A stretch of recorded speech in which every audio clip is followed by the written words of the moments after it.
You can't opt out anymore. The people who own social media have made it impossible for you to remove yourself from their platforms, because when you do that, you're also removing yourself from the shared cultural experience that those platforms create. If you opt out, you're an outcast.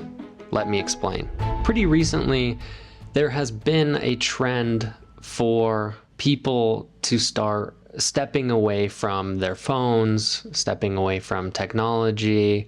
Specifically, I see a lot of Gen Z doing this, and there's been a bunch of popular videos on YouTube about it. You might have even searched for one, or one came up in your For You page or something, and a lot of these videos kind of talk about the same thing.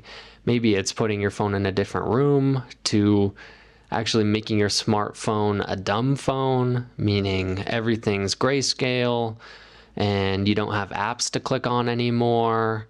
It's just words, so it's really boring to look at. You've removed all of the social media aspects of your phone, so it's not as tempting to use. It's just a tool for you to take pictures or read emails, whatever. And I've even seen businesses start to pick up on this trend. Like, I just saw somebody's making a $300 flip phone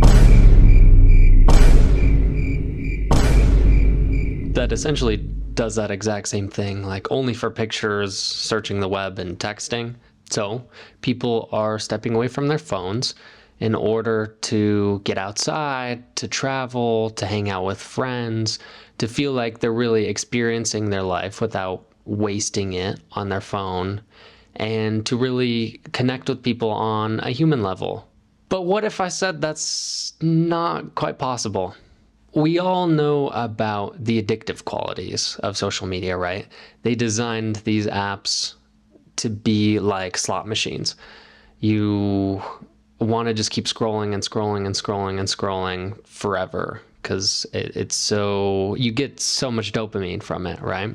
But what's less talked about, I think, is how social media has purposefully removed you from your friends and your communities in real life and replaced it with online community. Everybody who is online and using social media is a part of this shared cultural experience. So when you remove yourself from social media, you're also removing yourself from that shared cultural experience. You're removing yourself from relating to everybody else in the world. And this is especially true for Gen Z, because if you opt out as someone who is Gen Z, then you don't understand all of the cultural significance of the things that are going on online, right? So you hang out with your friends in person, and they make a reference to something that's on social media, but you don't understand it. So you're immediately on the out group. You're no longer as relatable as someone as Gen Z as you would be to someone from an older generation who doesn't understand the cultural trends or use them wrong. It's really interesting because the apps are designed to be your only form of connection with other people your age. Not only is it isolating you and taking you away, distracting you from hanging out with people your age in person, but it's also making you rely on the platforms to actually connect with people in person. Because if you don't understand what everybody else has been going through, what everybody else has been learning about, experiencing online, then how could you connect? And this reminds me a lot of something that Apple did too. I don't know if they're still doing it or if that finally stopped. But for the longest time, when an Android phone would text your iPhone, the messages were green. And you're supposed to look at the text message, be green, and be like, oh, like, I don't want to see that. I want to see the blue text messages. And so the person with the other phone is immediately in this out group where you're like, oh, you're less than, you don't have an Apple phone. And that's the same thing happening with social media. If you're not a part of it, then you're missing out. You have to have it, or you're no longer a part of a group with your peers. You become an outcast. I really want to hammer home that social media has made it impossible to leave without also removing yourself from the shared cultural experience of everyone else around you. So I've put together a little game. I'm gonna put 2 phrases on the screen, and I want you to think over the last couple months when you're hanging out with your friends, what have you honestly heard more of? I just went for a hike. Or bone smashing. I just learned something. Or say wallahi. I just picked up a new hobby. Or LARPing.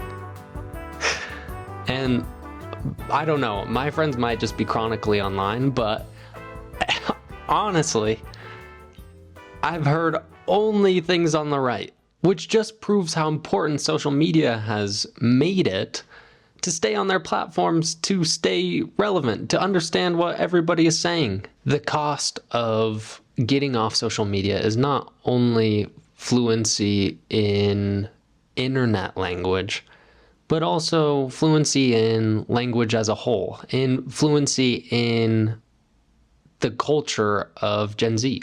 The point is for me that internet culture is now real life culture, and the line between those things is getting a lot harder to find in the sand. There's no living in a world without technology anymore or social media. If you want to communicate with others your age, you have to be up to date on these things. Whether people like it or not, social media, technology, it is an integral part of how we now communicate with each other, and you have to be fluent in it because social media has made culture that way. So am I saying that you should stay on your phones, or you need to be on your phones? No, like I don't think you should be on your phone at all. If you need to take a break from social media, or you need to take a break from your phone, I think you should. And I think it would improve your mental health. I just feel like it's not as talked about, this area of social media, how it's actually changed the way we live, how we communicate with each other. It has truly made it so that we can never escape.